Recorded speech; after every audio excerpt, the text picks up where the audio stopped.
तंबोरा. लेखिका प्रज्ञा आठले. अभिवाचन अनुराधा कर्वे. खरं तर त्या वाद्यांच्या दुकानातला तंबोरा तिच्या मनात खूपच भरला होता.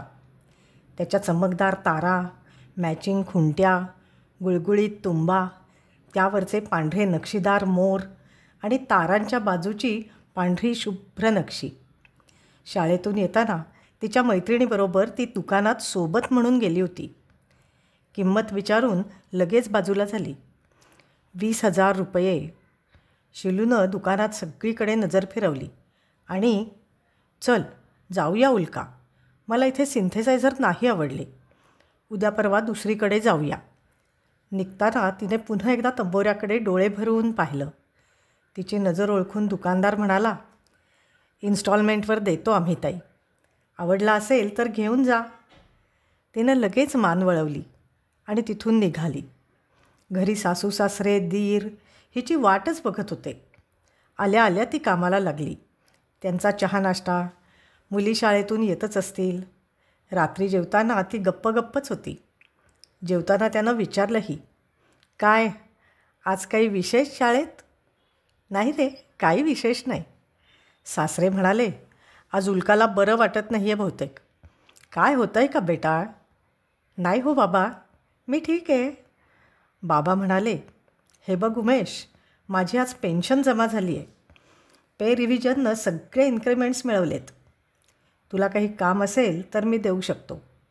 उमेश म्हणाला, नको बाबा, असू द्या तुमच्या खात्यात, मला लागले की मी सांगेन तुम्हाला. सासरे एकमेकांकडे बघून फक्त डोळ्यांनी हसले.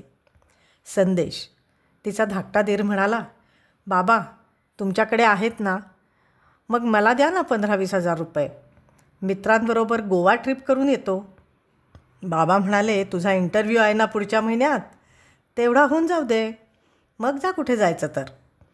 सगळी झाकपाक आवराआवर करून ती खोलीत गेली तेव्हा दोघी मुली खुसूखुसू हसत होत्या, हळूहळू बोलत होत्या. काय गडबड चालली आहे का सोनी मोनीची? दोघींनी हसतच तोंडावर हात धरला. काही नाही. बरं, अभ्यास झाला असेल तर झोपा आता, जास्त वेळ जागू नका बरं का, असं म्हणून ती पलंगावर पडली. डोक्यात आणि डोळ्यांसमोर सारखा तंबोरा आणि तंबोरा. त्याचा तो चॉकलेटी कलर, तुळतुळीत चकाकणारा, तुंब्यावर हस्तिदंती मोर, तारांच्या दोन्ही बाजूंनी पांढरी शुभ्र हस्तिदंती नक्षी. मनातून जायलाच तयार नव्हतं.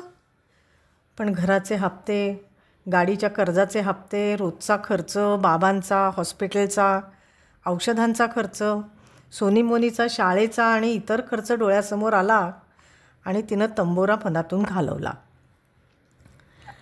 अगदी असाच होता आईचा तंबोरा. बाबांनी मुद्दाम घेऊन दिला होता तिला. आई तंबोरा घेऊन गायला बसली की आपण तिला चिकटून बसत होतो. मग हळूहळू आईनं तंबोरा धरायला वाजवायला शिकवलं. काय मज्जा होती ना.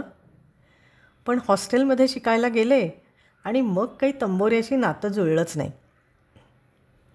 नंतर शिक्षण, लग्न आणि मग घरातली माणसं, ही शाळेची नोकरी, हे सगळं सांभाळता दिवस कसे गेले कळलंच नाही.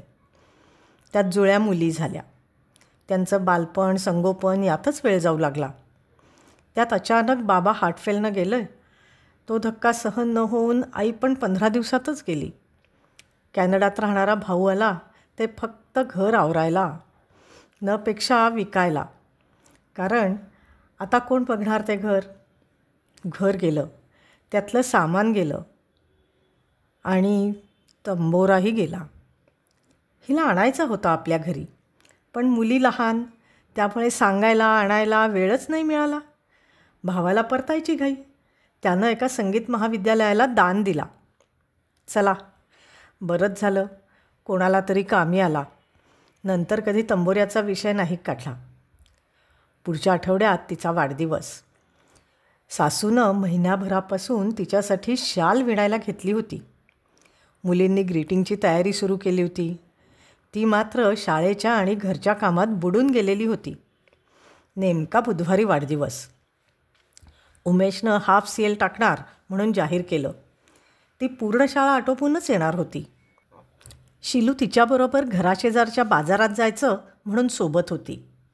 मग माझ्याबरोबर जरा या दुकानात चल, त्या दुकानात चल, इकडे जाऊ तिकडे जाऊ असं तिला फिरवलं. उल्काचा जीव नुसता खालीवर. नवरा आला असेल, वाट बघत असेल, मुली शाळेतून परत आल्या असतील. पण मैत्रीण जीवाभावाची ना. शिलू चल ना, जाऊया घरी. अगं थांब की जरा, आज मी ठरवलं आहे, सिंथेसायझर बुक करायचा म्हणजे करायचाच. हो का? अगदी आजच का? पुन्हा एकदा तंबोऱ्याकडे तिची नजर गेली. तिनं त्यावरून हात फिरवला. आईची आठवण आली आणि तिच्या तंबोऱ्याची सुद्धा. तेवढ्यात शिलूनं हाक मारली, चल ग उल्का, झालं पेमेंट. ती भानावर आली. झालं का? छान झालं. तुझं डील फायनल झालं ते बरं झालं. पण शिलू, आता नेशील कसा घरी सिंथेसायझर? अगं ते पाठवतात घरी, मी पेमेंट केलं आहे ना. उल्का म्हणाली, बरं बरं, छान झालं ग. आता तू सिंथेसायझरवर खूप सारी गाणी वाजवू शकशील. शिलू फक्त हसली, म्हणाली, चल आता, तुझे घरचे वाट बघत असतील ना. वेडाबाई, आज वाढदिवस आहे ना तुझा? हो हो, जाऊया ना. ए, तू येतेस का? म्हणजे तुम्ही सगळेच या ना गं. शिलू म्हणाली, बघते बाई जमलं तर. सचिन आज टूरवर आहे आणि मुलांचं काही कळतच नाही बाई. निरोप घेत दोघी आपापल्या घरी वळल्या. घरी सगळेच वाट बघत होते. मुली आपल्या खोलीत काहीतरी करत बसलेल्या होत्या. नवरा नुकताच ऑफिसमधून आलेला होता. सासू सासरे पेपर आणि टी व्हीमध्ये बिझी होते. संदेशचा अभ्यास चाललेला होता.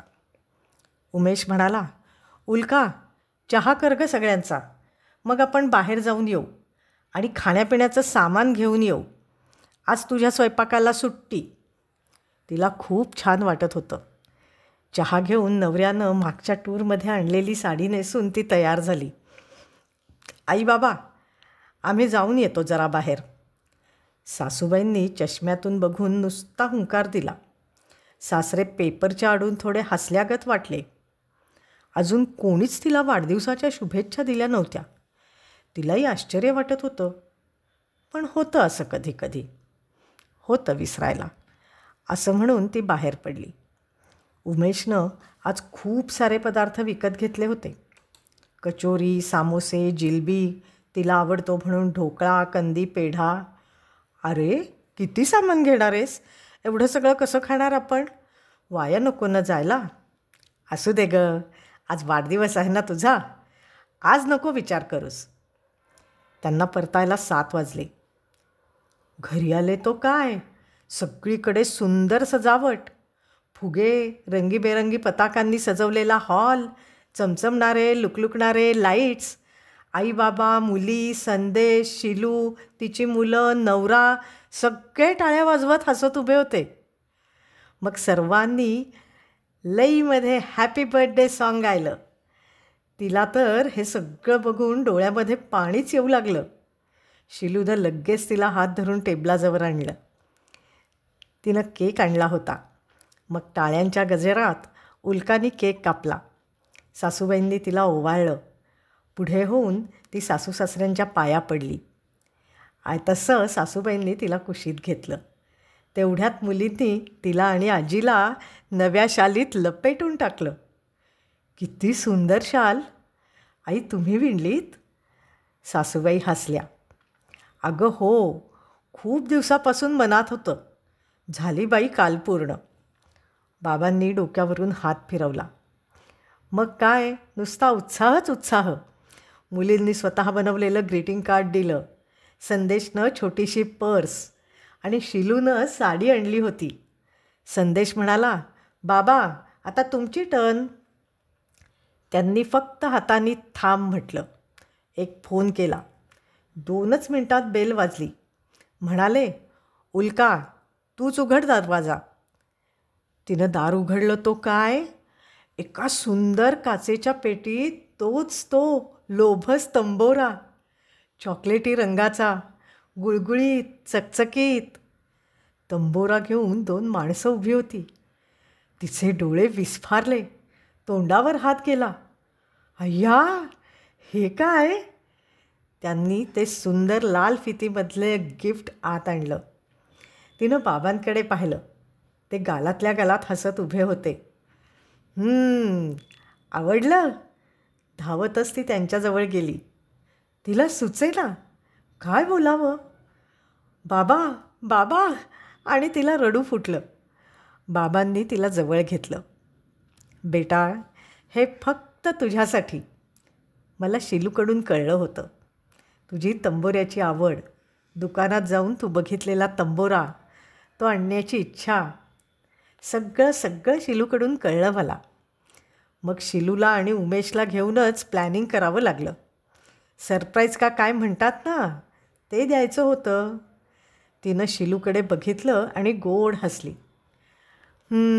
अच्छा, यासाठीच मला फिरवत होतीस होय? शिलूनं हसून मान डोलावली आणि दोघींनी घट्ट मिठी मारली.